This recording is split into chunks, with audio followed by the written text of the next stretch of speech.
देखें, हमें कौम से सच बोलना चाहिए।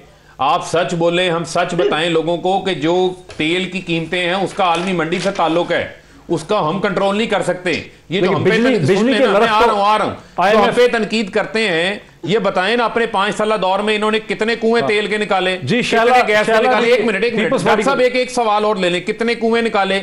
इनका ध्यान किस तरफ था कि एक शुगर मिल थी, ओमनी ग्रुप की 11 बना दी। इनका ध्यान था जाली अकाउंट्स की तरफ, इनका ध्यान था मनी लॉन्ड्रिंग की तरफ, इनका ध्यान था पापड़ वाले के अकाउंट में पैसे डालने के ऊपर, इनका ध्यान था 14 अरब रुपए की गंदम चूहे खा गए। और खुदा का खौफ करो यार, 14 अरब रुपए की गंदम चूहे खा गए, दलेर बनो को हम खा गए।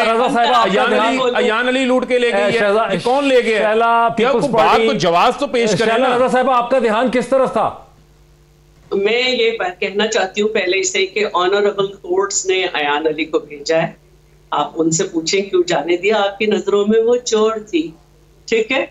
सेकंड ये कि ये बिल्कुल ऐसा तबसरा इन्होंने किया है कि रावी चैन चैन लिख रहा है जैसे कि ये तबसरा किया जा रहा है पेट्रोल की कीमतें जो बढ़ी हैं उस पर ये तबसरा भी कुछ मनपसंद लोग कर रहे हैं, गजब किस्म का, अजब किस्म का, कि पेट्रोल की कीमतें इतनी बार बार बढ़ाई जा रही हैं ताकि लोग कम खर्च करें और पैसा बचे जो, तो उससे हम जो है वो कर्जा उतारें।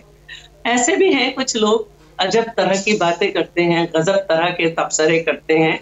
तो ये इस तरह की बात है। आप इस बात को हमारे प्रोग्राम में नहीं डिस्कस करें, आप सिर्फ माइक उठा के भेजते और आवाम से पूछते कि जी किसी चीज में कमी आई है, तो फिर वो इनको जवाब मिलता कि जो इनकी कीमतें हैं उससे तो यूटिलिटी स्टोर पे भी नहीं मिल रहा है इनकी चीजें। तो परसों के अखबार में था कि 0.52% महंगाई बढ़ी है और 18 आइटम। लेकिन शहला रजा साहिबा, मीडिया रिपोर्ट से ये पता चल रहा है कि जहां अंडे, आलू, टमाटर की कमी में पेशावर से लेके पंजाब तक कमी हुई है, वहां कराची में और सिंध में अशाए खुर्दोनोश जो है वो महंगी हैं और उनकी सप्लाई नहीं है सूबा सिंध के अंदर। वहां पे अंडे, आलू, टमाटर महंगे हैं पंजाब के मुकाबले में, खैबर पख्तूनख्वा से और सेंटर से। ये तो चल रहा है मीडिया की रिपोर्ट से। मैं एक बात कहना चाहती हूँ, पहले तो इनको ये बता दूं कि ये परसों का, ये शायद कल का अखबार है, 0.52% महंगाई बढ़ी है और 18 अशिया की कीमतें बढ़ी हैं।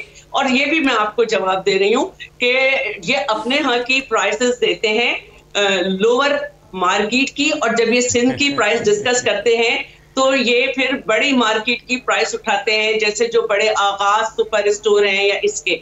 ये एक बात हमेशा से है। और दूसरे मैं इनको ये कहना चाहती हूँ कि असद उमर साहब किधर हैं, इफेक्टिवनेस नहीं, जो बताया करते थे कि पेट्रोल की कीमत ये होनी चाहिए, एलपीजी की ये होनी चाहिए, मिट्टी के तेल की ये होनी चाहिए। वो कहाँ है?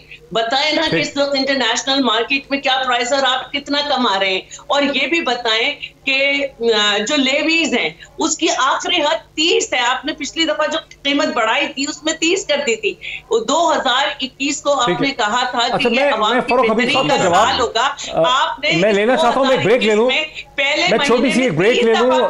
आप मेरी बारी में हमेशा ब्रेक लेते और उनके रटे रटाए सबक को सुनाते, जो उनका हर आदमी हर जगह कहता है। अच्छा, नहीं लेता मैं। तो मेरा कहने का मतलब जो है वो ये है कि अगर ये सब कुछ अच्छा, मैं आपको एक और इल्जाम सुना देता हूं, मैं आपको एक और इल्जाम सुना देता हूं कि आज ही के दिन में असद उमर साहब ने आपकी हुकूमत पे, वो आप उसका जवाब दे देना शैला, आप उसका जवाब दे दें। असद उमर साहब ने आपकी हुकूमत पे क्या इल्जाम लगाया? वो कहते हैं हम तो हालात बेहतर करना चाहते हैं सिंध के अवाम के, लेकिन जब हम इंटरवीन करना चाहते हैं, मदद करना चाहते हैं सिंध के अवाम की, आपकी हुकूमत, पीपीपी की हुकूमत जो है वो 18वीं तरमीम का नारा मार देती है। जरा सुन लें वो क्या कहते हैं।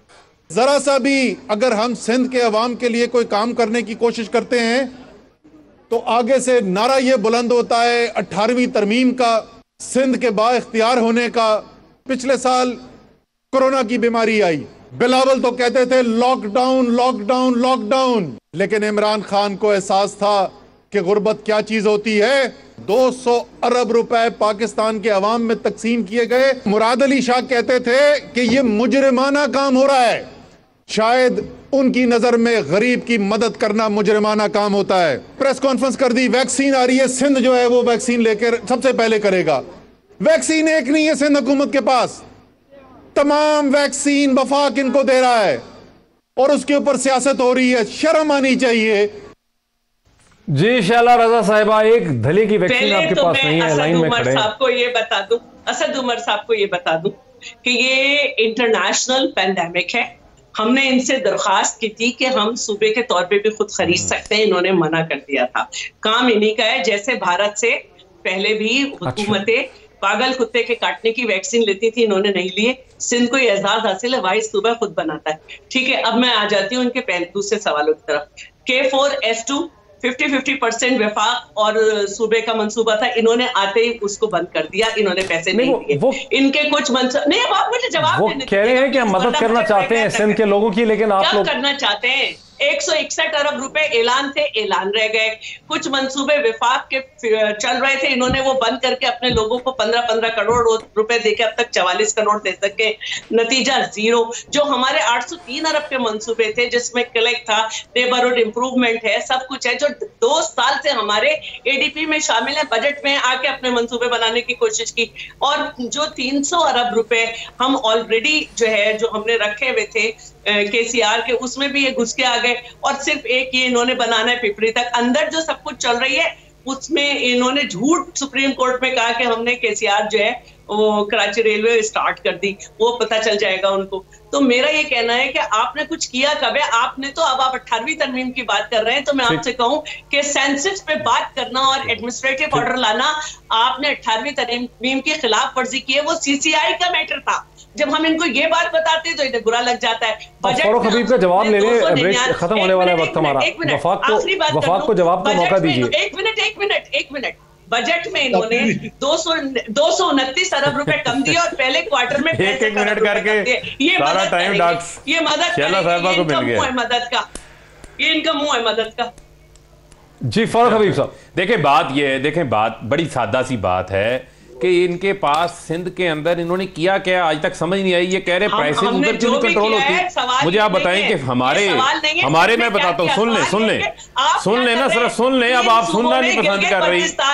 कैपिटल में आपकी हुकूमत, मैं तो आईना दिखा रहा हूँ, आपको बुरा लग रहा है, मैं क्या करूँ। अब सच्ची बातें कड़वी होती हैं, शैला साहब, सच्ची बातें कड़वी होती है। सुन लेना, आपको लोग बताते हैं, चले सुन लेना। मैं कौन सा डॉक्टर आसम हुसैन की बात कर रहा हूँ, वैसे मुजफ्फर टप्पी की बातें कर रहा हूँ। मैं उनकी बातें थोड़ी कर रहा हूं, मैं तो अवाम की बातें कर रहा हूं। जिस अवाम को खाली 30 अरब रुपया हमने कोरोना सपोर्ट के दौरान सिंध के लोगों को दिया, सिर्फ सिंध के लोगों को, आपने सोए लूट मार के किया क्या है? वो एक अदालत ने रिमार्क्स दिए थे, डाइन भी साथ घर छोड़ देती है लाड़काना के, जब अरबों रुपए की फंड का मामला आया था। आप ऐसी बातें ना करें, जाके थर की हालत देखे, वहां पर बच्चों की हालत देखे, ना उनके पास स्टंटिंग ग्रोथ है, वहां पर ना पानी पीने को साफ है। सिंध के अंदर आपने किया क्या पिछले 12 साल में? कौन सी रिफॉर्म्स आप लेकर आए हैं? कौन सी आपने कराची के जो बुरा हाल किया, कूड़े का ढेर बना दिया, कचरे का ढेर बना दिया, किया क्या आपने? देखें डॉक्टर साहब, मुझे जरा बोल लेने दें, मुझे सिर्फ बोलने दें। देखिए जावेद अब्बासी साहब, सिर्फ मैं सादा सी बात आपको करना चाहता हूं कि इनकी हुकूमतों की जो तवज्जो रही है, वो सिर्फ तवज्जो रही है कब्जा माफियाज की सरपरस्ती करना, चाहे वो लाहौर का खोखर ग्रुप हो, चाहे वो कराची के ग्रुप्स हो। जहां देखेंगे आपको इनके कब्जा माफियाज नजर आएंगे, जो इनके ATMs हैं, जिनको ये प्रमोट करते रहे हैं। और इन्होंने इसके अलावा और कोई कल्चर प्रमोट ही नहीं किया। इस मुल्क के अंदर करप्शन की पार्टनरशिप पीपल्स पार्टी और नून लीग ने कायम की।